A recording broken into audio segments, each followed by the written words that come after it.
फिर इनका क्या है, लेबनान की जो डिमांड है, आपने कहा लेबनान को फ्रीजर में डाल देते हैं, वो चले अब उसको वहीं रहने देते नहीं हैं। नहीं, मैं जो सेंस में कह रहा हूं कि लेबनान के अपने लोग और अपनी फौज भी तो आए ना उसके डिफेंस में।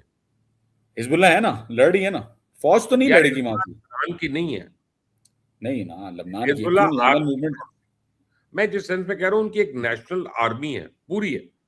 जी, वो मोशे उस साहब अनफॉर्चुनेटली वो तो एक गोली नहीं चलाई उन्होंने, उनके उनकी अपनी जमीन पे मैं कब्जा हो रहा। यही तो मैं यस, कह रहा हूं कि यस। इससे मुझे लगता है, यहां बैठ के मैं लेबनान को नहीं जानता, लेकिन मुझे लगता है कि उनके लोग चाहते ही नहीं आजादी। नहीं, वहाँ मेरे ये ख्याल में आई नहीं नहीं कैन बी आप, रॉन्ग। नहीं नहीं आपकी फीलिंग सही है, मुझे भी इतनी इन्फॉर्मेशन नहीं है कि मैं कह सकूं कि जी बिल्कुल कोई साथ है या अगेंस्ट है, लेकिन मेरा मानना यह है कि अगर एक आर्मी अपने ही मुल्क का दिफा नहीं कर रही, अगर अगर अपने ही देखें, मुल्क की। लेबनान में जी, एथनिक पोलराइजेशन बहुत है। वहाँ हाँ, क्रिश्चियन तादाद भी बहुत है, जी जी वहाँ जी जी जी, हिंदू की एब्सोल्युटली, तादाद ऐसी बात नहीं है। और एब्सोल्युटली, एब्सोल्युटली। मुसलमानों में भी मुख्तलिफ मसालिक है वहाँ पे। तो हम्म, एक प्रेडोमिनेंट है नहीं किसी की मेजोरिटी।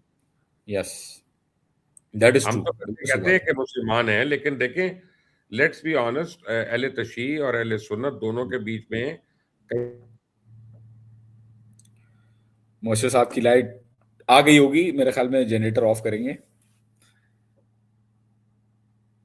लेकिन पोलराइजेशन की बात करें तो लेबनान में सिस्टम ये है कि प्रेसिडेंट जो है वो क्रिश्चियन उसमें आता है, और प्राइम मिनिस्टर जो है वो सुन्नी स्कूल ऑफ थॉट से आता है, और पार्लियामेंट जो है उसका स्पीकर शिया होता है, और तीनों जो है वो डिवीजन, तीनों उनकी पॉपुलेशन जो है वो डिवाइडेड है।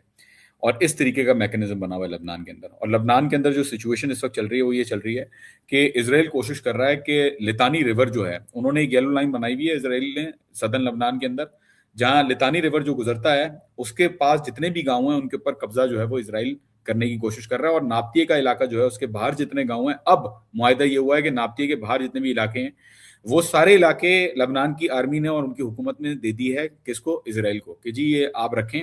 55 से ज्यादा गांव हैं, और इसराइल का डिफेंस मिनिस्टर है इसराइल कैट्स, जो कहता है कि जी हम वापस भी नहीं आने देंगे लोगों को। मतलब वो जो लोग वापस आ रहे थे उनके ऊपर भी फायरिंग कर रहे हैं वहां पे, किसको, जो लोग लबनानी आ रहे थे। अब इसराइल ये चाह रहा है कि लबनान की आवाम लड़े लबनान की अपनी आर्मी से।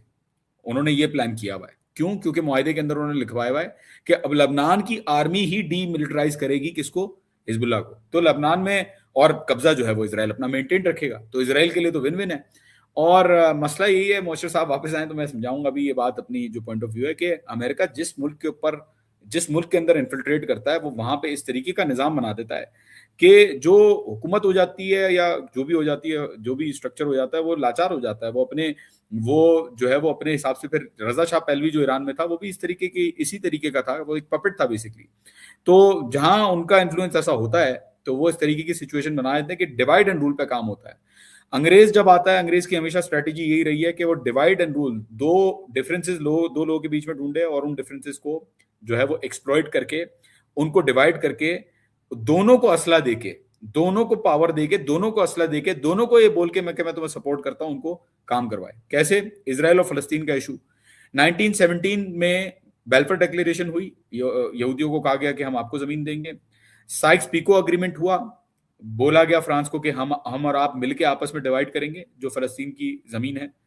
फिर साथ ही साथ क्या हुआ, मैकमोहन हुसैन अकॉर्ड्स हुए कि बोला गया जॉर्डेनियंस को, किंग हुसैन को, कि अगर आप ऑटोमन एम्पायर के खिलाफ लड़ेंगे तो हम आपको हिस्सा देंगे जमीन के अंदर। तो सबको अपने फायदे के लिए इस्तेमाल करते हैं, और at the end of the day आपको खुदा हाफिज करके बोलते हैं कि जी गुड बाय। तो सिचुएशन ये है कि इस तरीके से अगर एक चीज चल रही है तो ईरान चाहता है कि उस चीज को यहां से भगाया जाए।